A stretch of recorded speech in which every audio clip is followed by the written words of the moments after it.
Welcome back to Kumba Hineni, a podcast on intersectionality, more than skin deep. I'm your host, Enzi, and welcome to this special Trans Day of Visibility episode. This week I'm really excited. We'll be having Mix Chris Paige on, and we are really in for a treat. Mix Chris Paige is an otherwise identified writer, educator, organizer, and coach who authored Otherwise Christian, a guidebook for trans liberation. Chris was founder and executive director of Transfaith, a multi-tradition, multi-racial, multi-gender advocacy organization by and for people of transgender experience. Chris launched Otherwise Engaged Publishing in order to provide a platform for prophetic, transgender, intersex, and otherwise voices, and is now doing doctoral work at Drew University. I'm really excited for you all to get to meet Chris during this episode. Let's get it going. Welcome to the podcast, Chris. Thanks so much for having me. Good to see you, friend. You as well. You as well. I'm excited to have you. We've known each other. I think the last guest we had on the podcast was when Karen was on. That was the longest person I had known that had been on the podcast. And now you are the... I'm setting a world record? You set a world record. Awesome. And unless I interview family members or right? college classmates, I think you will probably keep that record. So I've known Chris for a while, and particularly doing trans faith type work, trans work within the spiritual work within the trans community. And it has been really just an incredible journey to get to know them and to learn from them and grow from them. I am always amazed and humbled to be able to be around them and in their presence. And so really the way I want to get started with this is it's Trans Day of Visibility is Thursday. And first off, I want to stop and just think about the fact that there was a Trans Day of Visibility because that wasn't the case for a very long time, and thinking about conversations being had over a decade ago about Trans Day of celebration and what would it look like to not just gather on Trans Day of remembrance, but also honor those folks. And you and I have known a lot of amazing folks who are no longer here with us, who still has an impact on me. Minister Bobby Jean, I think about on a regular basis. So really what I want to ask though is for you to just share a little bit about you, as well as just if you have any immediate thoughts about Trans Day of Visibility and this. I mean, it's been a while, but it's still fairly new if we look at it in the context of larger trans movements. Yeah. It's a complicated holiday because, as you alluded to, Trans Day of Remembrance started in 1998 and is a holiday. It's an observance. It's not really a holiday like a celebration, but it's an observance that acknowledges the way that death haunts our community. And so for many, many years, that was the main place that trans people would gather. Obviously, we'd also gather in support groups and living rooms and so on and so forth. But that was like our big gathering. And it was hard because it's traumatizing and re-traumatizing, and it's a time of grief and mourning. And so the Trans Day of Visibility came out as an intentional counterpoint 5 or 6 months, sort of the opposite time of year from, or maybe a triangle with Pride Month in June and Trans Day of Remembrance in November. So it is very intentional counterpoint to that grief kind of mode. And Trans Day of Visibility being framed around visibility, I think, is problematic, right? So at Transfaith, one of the tools that we came up with was the 3 V's. And so the 3 V's are visibility, viability, and vitality. So how does Laverne Cox being on the cover of Time magazine actually help Enzi to thrive in Minneapolis? I don't know. It does. There's visibility helps people to affiliate. Now we know Laverne Cox is so amazing and awesome, and we hear like trans people in our living room. And so then we have a bit more affiliation. We can feel a bit more familiar when I meet somebody who says, I'm trans too. Now I have a reference point. So it matters. It's not that it doesn't matter. And it matters that it's celebratory and affirming. And also, it's not the end game, right? Being visible is not the end game. And part of what we see in terms of visibility, putting our folk at risk, is what we see in Trans Day of Remembrance, right? That when we're visible, we're also targets, right? We're also at risk and precarious in different ways. And so how do we talk about that vulnerability? How do we talk about the precarity of what it means to be trans? And then, your podcast is totally intersectional, which is awesome and makes perfect sense for all of who I know you to be.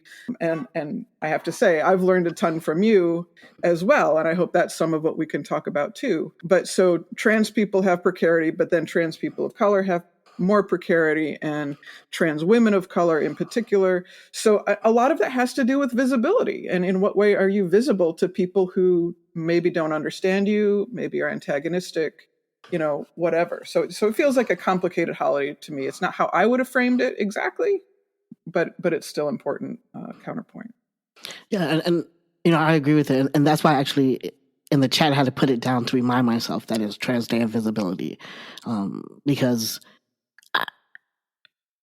I think of what does it look like to celebrate us in a Trans Day of celebration, and also the complicated piece around when it comes to visibility, as well as far as trans folks, Black trans masculine folks happen to be very invisible and easily erased, especially when we're focused on visibility. There's just multiple pieces around race, around safety, around so many pieces that, particularly thinking of Black trans masculine folks, whether it's a decision or not to be out, that doesn't impact their ability to be visible. The only way folks know, for example, for me that I'm trans is I have to constantly say it.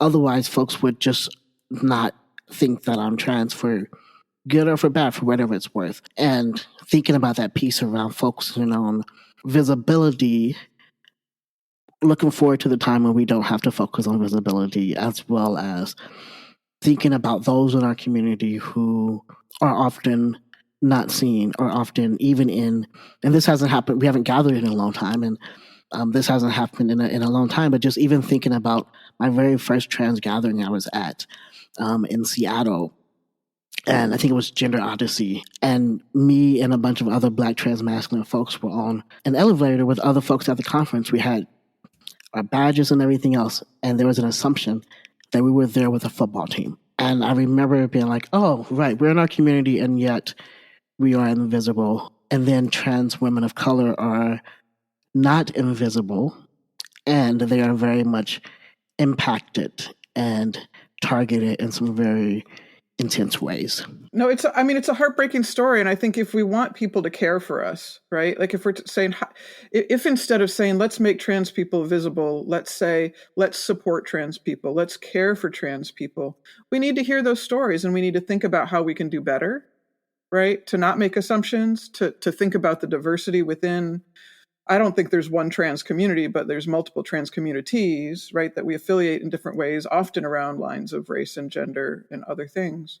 Certainly class matters, right? Like, so not just Caitlyn Jenner, right, who has the means to get, like, people still might say stuff about her, but she has the means to get mental health care, medical care, housing, right? She has the means, and finances buy you a lot of care and support, right?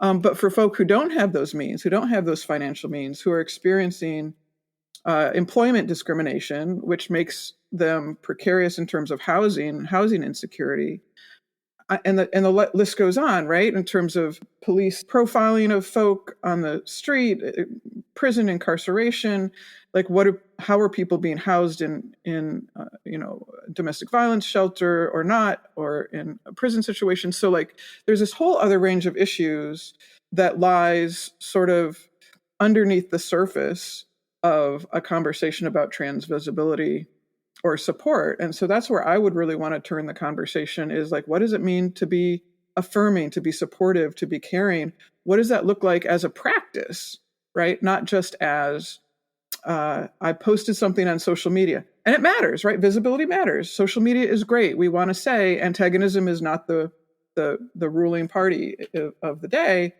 And also, what does that practice mean in real life, in communities on the ground? How are we connected to each other in those kind of ways? Yeah, and that question, how do we care for each other, is a very important question. You and I are both coaches in different ways, and the person who coached us coached in a healing centered model. And I also oftentimes have done several trainings within the Jewish community, whether it's queer folks on how to provide healing centered care for their congregants or mikvah guides, or for Jewish educators on how to provide healing centered care. And really that question of what does it mean to care for trans folk. And we're all in different, we are all connected in different ways in different communities.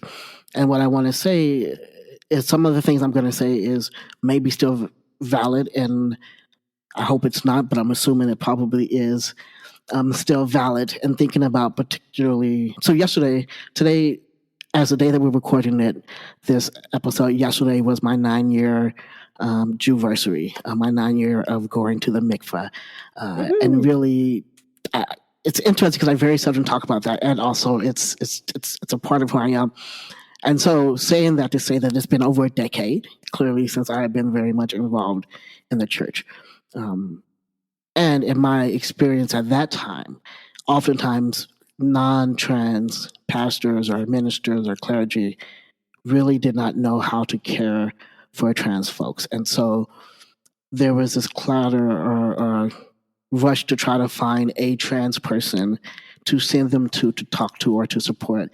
And we don't do this with other groups oftentimes. We don't, it's important that as whether it's pastoral care or however we look at it, it's important that we're able to provide care for all of our folks, regardless of what that looks like. And so I would love to hear,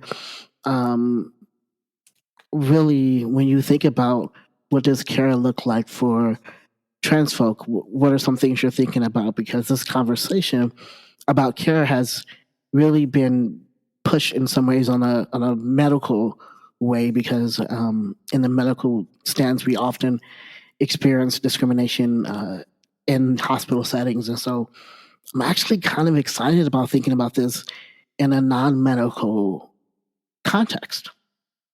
Yeah. Well, I think care is some of the same principles apply in a medical setting. So, as you know, I'm starting to work as a chaplain. I'm doing my Master of Divinity and a Doctor in Medical Humanities. And so part of what I'm thinking about is not just care at the grassroots. That's part of what I've been thinking about for 20, 25 years, but also what does care mean in a hospital or healthcare setting? And so I think it's a both and. Some of the principles are the same. And so recognizing that we're more than our medical transition. That's what you're alluding to already, right? Listening to our whole story. What's our story of gender? Often our story of gender isn't about medical intervention, like not the primary story. We may or may not have medical intervention, whether that's surgery or hormones or something else. But but there's so much more to the story. What does it mean to me spiritually? What does it mean to me emotionally? What does it mean in my intimate relationships, in my family? What does it mean in my community? What does all that mean? Like, that's a whole story of a whole human being. And so thinking holistically about what the person who's in front of you is, what their story means. What does this, sometimes we just get this little label, transgender, and what does that mean? As if that's supposed to tell you everything you need to know about us. But no, you still then need to ask, what are our pronouns at a very basic level? And that's another gesture towards understanding more of my story. What does this word transgender mean to me? But so listening to me as a whole person, and then bringing presence. I think so many of us have experienced, at least at some point in our journey, a sense of isolation and being alone with some kind of big question, whether it's a question about gender or a question about religion, about God, right? About where I'm going to sleep the next night, whatever it is. We've experienced a sense of isolation. And so as a chaplain, one of the things I'm learning about is just how powerful it is to be present to one another. And that's part of what we experienced in trans faith through the years, where we were just gathering as all kinds of diverse transgender folk, and some intersex along the way. It's an important part of the conversation too. Different religious traditions. We didn't all believe the same thing. Different racial experiences, different educational backgrounds. We're so different, but we would come together and to be able to see each other, to recognize each other, to recognize that we had similar kinds of questions in terms of wrestling with the traditions that we were a part of, and finding our place in the world. Like that presence just, and then we also learn stuff too, right? Like, like then I'm learning about transgender Jews and transgender Muslims and transgender Buddhists, and like how does that make me a better person? But first, it's that sense of care, that sense of support and presence. I'm here for you. I don't even have all the answers. It's not like that I can fix it. Like whatever you're going through, it's not that I can fix it, but I'm here with you. You're not alone, and I care. Like that's just a very basic fundamental thing. And sometimes the healthcare industry doesn't really give us that, right? Like if you've got providers, and I'd love to hear you talk about the difference between like what you learned in social work school, right? Versus, or practice, and what that was like versus healing centered coaching, right? Because like there's something, they're both caring modalities, right? But there's something fundamentally different about how we frame it. So maybe I'll let you talk about that for a second to catch my breath. Yeah, no, that's a really good question. And first I want to back up and actually kind of hit on some stuff about the expansiveness of gender actually allows us to expand our understanding of spirituality and religion. For myself, and it's interesting that I am not the only one. I can name several other folks who are very important people in my life who chose Judaism or realized they were Jewish later in their life after transitioning. I say that as if it's a finalized thing, impossible to be final, but that's not happening. We are all constantly in the process of transitioning and becoming who we are. And really realizing that, society says that this is this way and there's no other way of changing it, and learning and realizing that that's not actually the case, that things can be much more expensive. So I just wanted to say that before I forgot. And this question about care, and it's interesting, right? Because I didn't go to social work school, and which is why you kind of changed the way you said it. And I am a licensed social worker and have practiced social work, and I have went to seminary. And so I've had ample pastoral care courses and trainings and classes, and I'm a healing center coach.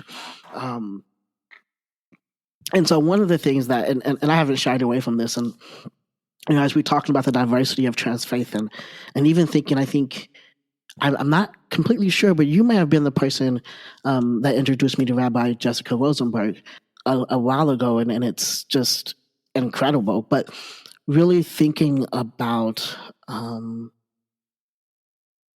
how diverse our group is, particularly even around neurodivergence, that we had no clue 12, 15 years ago about that, and just really realizing, oh, wow, we are all very diverse and have a different understanding of things. And as a healing centered coach, one of the things that personally for me, I have noticed and have been able to recognize is, as a coach, I'm supporting folks.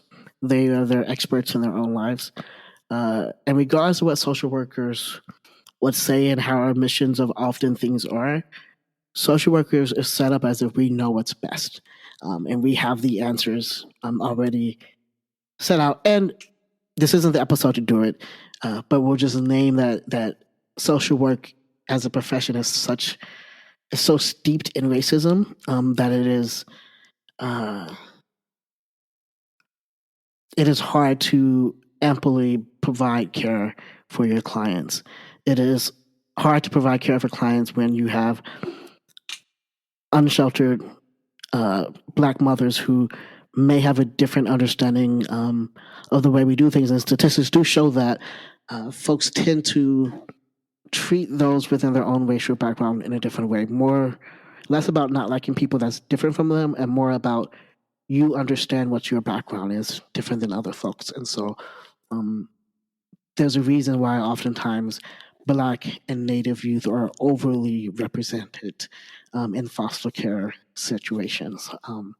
And so naming that piece as well, that as a coach, I get to be clear that, one, the person knows the best of what their story is, but also having space to like really dig into some of the ancestral stuff and really ask the questions of who we are and how do we integrate our full selves into all that we are.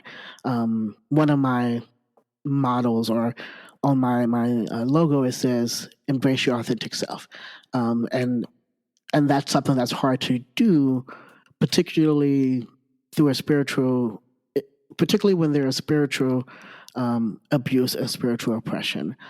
Really thinking, as my time in ex-gay and Exodus International, that huge focus on what a woman is and isn't has an impact on the ways in which we are able to see our own inherent worth. And so like even thinking about care, like how do we expand the care of those that we care about? How do we and I think because of the way things happen, I won't ever forget it. But thinking about the It Gets Better movement and the frustration that I personally had around that time around, yeah, our youth are important and we have to pay attention to this, and our elders are dying. We need to pay attention. And I got a lot of pushback. And a week later, after the most pushback I got, an elder trans woman in our community completed suicide. And really thinking about, like, on a holistic level, what does it really mean to care for all of who we are and our entire community? Yeah, this is so rich.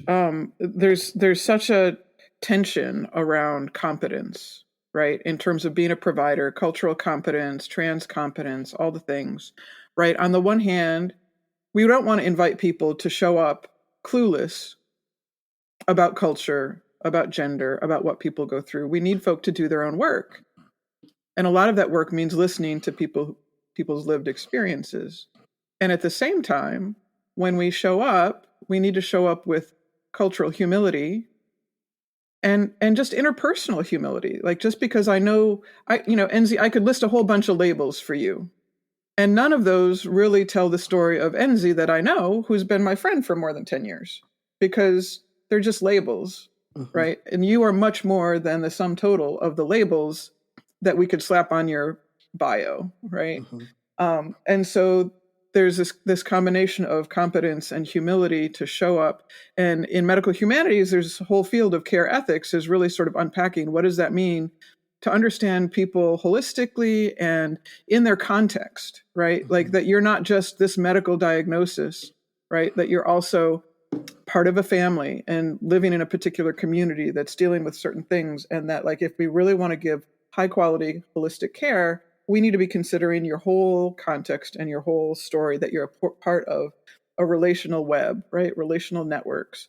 One of the things that that I really touched me, changed me, impacted me around the George Floyd stuff, that you were, in Minneapolis, you all are like front lines in terms of that conversation. Many others of us were like in other parts of the country, other parts of the world in pandemic at that point. But like thinking about mutual aid, and of course, it's not something that you invented like that summer. It's something that far precedes you by centuries.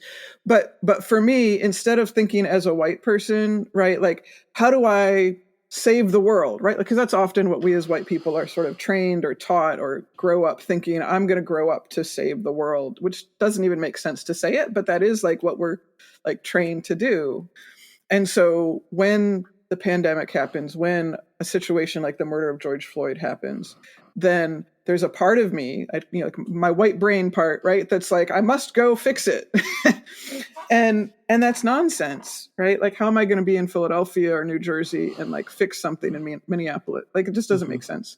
But thinking about mutual aid and saying, I know Enzi who knows people who are on the ground in Minneapolis, and I can send funds. And that's just like such a radically different, it's compatible with care ethics, in terms of thinking holistically about how we're all connected. And that's a very big, like, what if the world was built in a way that was built around mutual aid, as opposed to like large corporate institutions that provide monopolies on certain kinds of services? Like, how would that change the world fundamentally. And you often see in places like, encampments, or whether it's, pipeline protests, or, back in the day, Occupy Wall Street, like a sense of mutual aid, where like you really can build community. It's not going to solve everything, right? We still need to have structural changes and ways to approach things. But just how different that kind of way of thinking. And it's a practice, right? Like it's not just a thought, it's a practice. How do we live that out and become skillful? How do we become skillful about providing aid in relationship with one another? So that's one of the directions I went. Yeah, I mean, that question that you asked is such a very, it's a fundamental question in many ways. And also this reality of we're going to go save the world is this double piece. It's society says we're going to go save the world, as in from your perspective, I think you were being very specific about a specific group of folks who says whether it's a white savior complex or not. And at the same time, society says we cannot make a difference.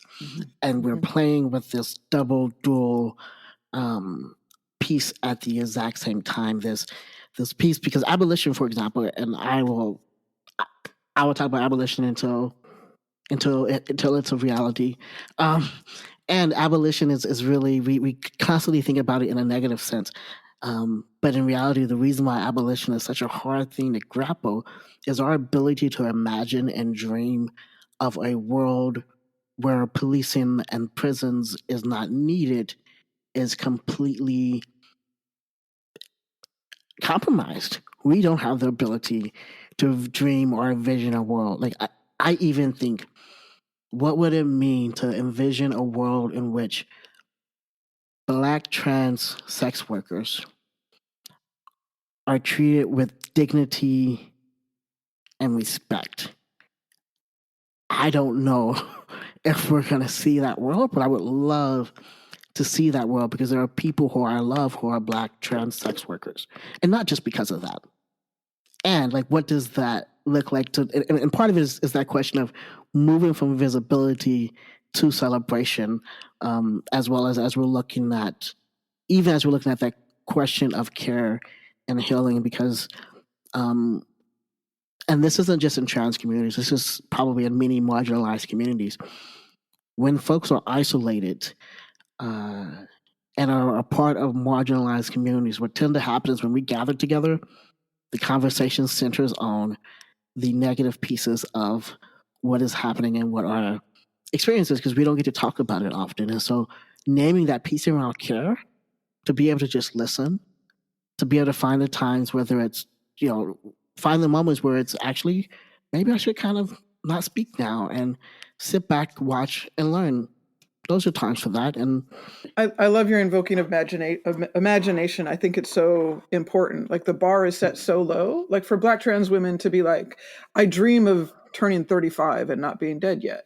Like that's horrible, right? Like that's horrible. And so for young people of all kinds of marginalized communities and so forth to be able to dream of a different world. And for us as folk who are growing older, right, to also be dreaming of a world that could be better and different in fundamental ways, right? Like not just renovating in a little bit, but like, how do we train our children, right? I have a 16-year-old daughter. How do we teach our children to imagine the world being different than it is now? That it doesn't have to, it hasn't always been this way. It doesn't have to always be this way. And you're pointing to spiritual questions, as you were earlier. I don't, some people like to say that trans people are more spiritual. I don't think that's quite, I wouldn't frame it quite that way, but I think trans people do automatically wrestle with some deeply spiritual questions. Like who am I?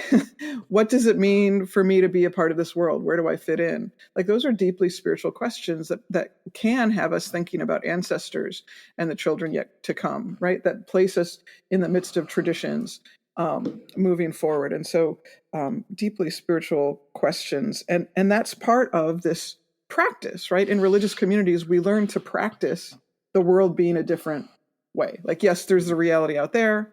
But then when we go to synagogue and we go to church and we profess these things and we show up for each other in certain ways, we're learning how to practice something different. And that explodes our imagination, right?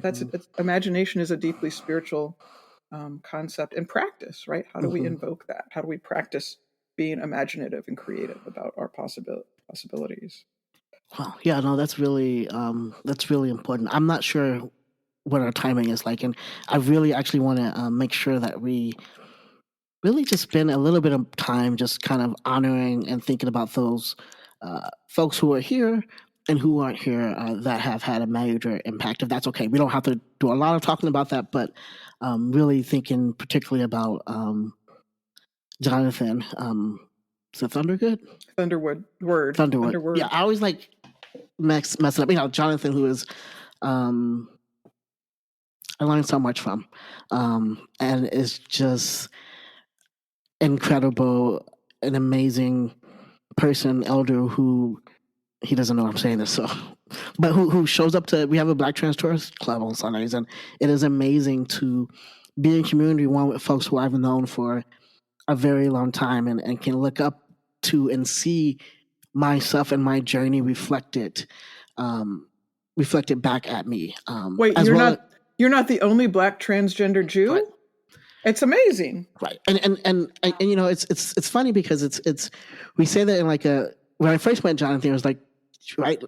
But now it's like I know not when I first met Jonathan because I've known him for way longer.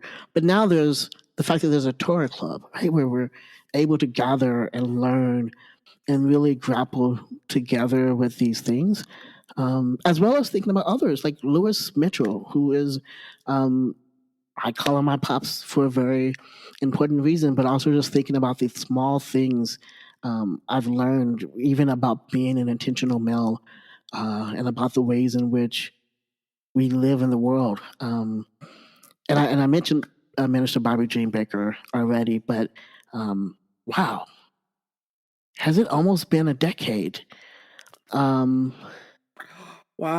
it has almost been a decade. Not quite, but yeah, we're getting there.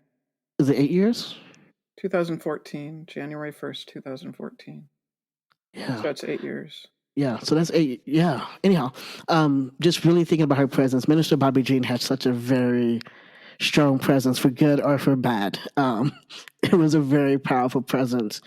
And thinking about over the years since she's been gone, and as things happen, I see her face in her messages often, and just the remembrance that presence, and we have folks like that in our community now that I may not necessarily know particularly, but also just wanted to name a few folks in my life who,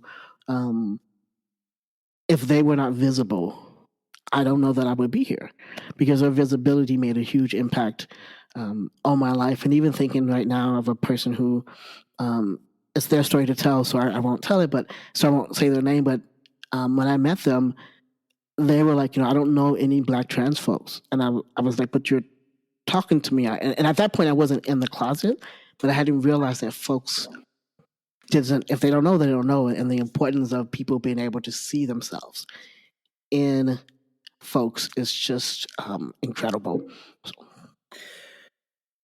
Yeah.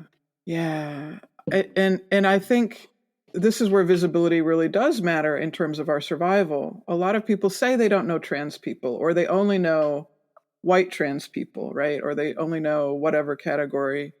But it's worth saying that Jonathan Thunderwood has a book, right? He has a book. You can look up Jonathan Thunderwood on Amazon and find his book. And then you could know Jonathan too, like even if you don't have the chance to be in Torah study with him. He has a book about his spiritual journey that we publish. Lynn Young comes to mind. I'm thinking about folk that we have lost in pandemic. And so Lynn was a UCC minister, but also a Native American traditionalist. And we did an article together at Trans Faith that was like coming home.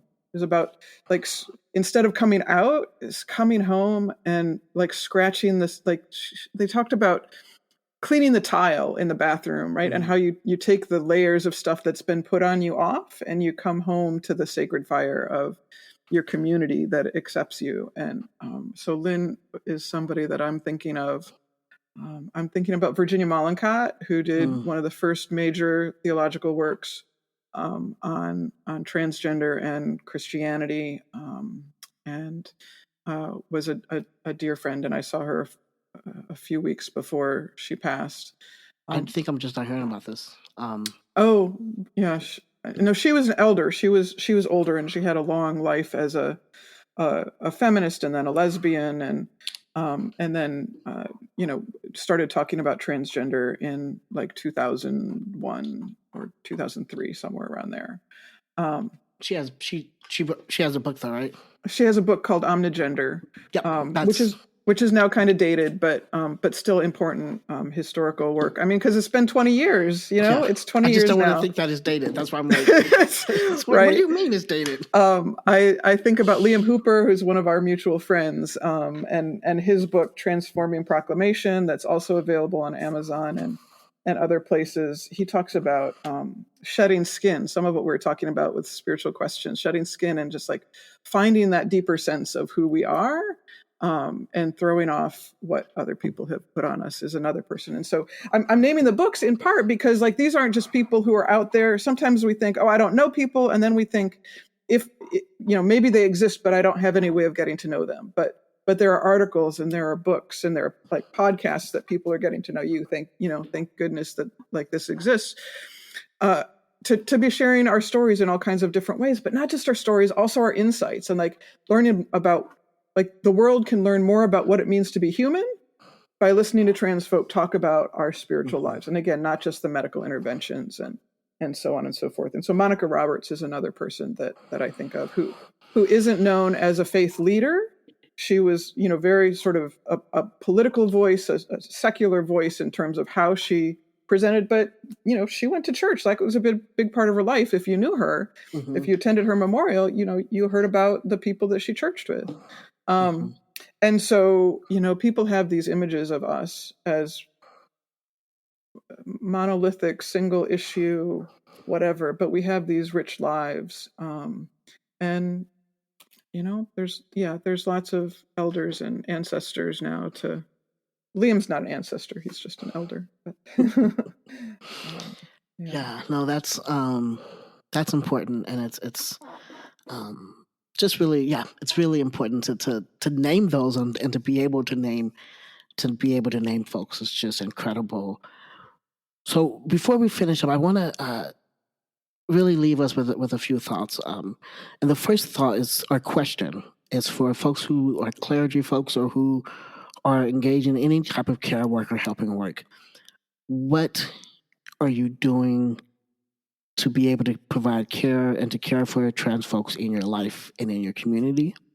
But the next question I want to leave you all with to think about is a similar question that I ask when I do my anti-Black racism trainings, as well as when I do gender inclusivity trainings.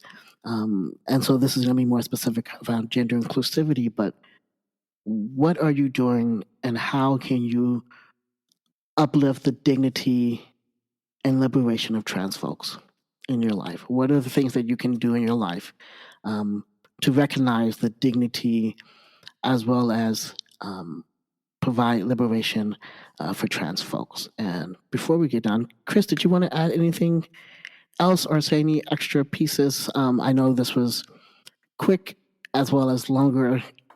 So I want to make sure you get to say whatever you want to say. Let me just add a couple of invitations to those questions. I'm working on this doctoral work and doing more academic stuff. And actually, this is great timing because next month my article on transgender affirming spiritual care is coming out in the Theological Librarianship is actually the name of the magazine, which sounds kind of obscure, but I did a literature review in my first year in seminary to find out what they were already saying about transgender affirming spiritual care.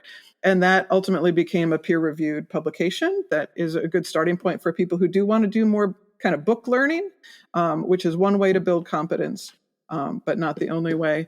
And then I'm also doing something called the Otherwise Academy. So it's otherwiseacademy.com. Is my latest effort. And we'll be doing more community conversations with spiritual care providers, clergy, also clinicians and medical care providers thinking about medical narrative and how to better support trans and intersex folks. So that's still at an early step, but there's 2 free courses that people can jump into just to get grounded about sort of how does gender, sex, and sexuality play out? How does that fit together? in a world where we now have lots of vocabulary that people often get confused by. Because what I've found is that a lot of people that I've met now that I'm in this sort of academic and professional bubble, like really want to know more, but don't know where to look. And so we're trying to set that up and bring in community voices as a part of that conversation. I think that's beautiful. And I think the reality that we were just in a different place, because in the 90s, the questions weren't there. The questions around understanding each other wasn't there. The questions was, how do we be a melting pot? And how do we all just get along? And so for some folks, it might seem as if that's just a very simple thing to do. But for some of us, that is not, it's hard to think about because of the ways in which for a long time we have not. I also want to name a few Jewish books to think about. I don't have any particular books by Joy Ladin, but she is an amazing, incredible poet. And if you get the chance to check her out, check her out. And then there's Balance the Mahitza, which is, I'm not going to be able to pronounce his name properly, so I'm not going to say the name, but we'll put it on the website. But it is a book that is over a decade old, I'm pretty sure now, but it was about trans Jews, and I think it may be essays as well. So something really to watch within our own community. So yeah, anything else that we want to make sure we bring? I'll just, there's a new book coming out, Trans Talmud by Max Strassfeld. It's kind of expensive and kind of academic, but very trusted source from the Trans Torah Collective. And going to transtorah.org, I think is the website, is another place to get a bunch of, good names to follow and folk who've done a lot of writing. So, yep. And then there's Keshet, of course. And then there's Farah, which is the radical Kurdish Chief. I'm not sure if they're still taking applications, but they are doing their Trans Halakha project, which I don't know much about, so I'm not going to act like I do. All right, y'all. Thank you so much for listening to Kumba Hineni, a podcast on intersectionality. This was a special Trans Day of Visibility episode, and I hope that you all enjoyed it. Thank you. Kumba Hineni, a podcast on intersectionality, more than just getting deep, is a part of the Jew Folk Podcast Network, a product of Jew Folk Inc. You can email the show at podcast@tcjewfolk.com. For more information, go to tcjewfolk.com/podcast.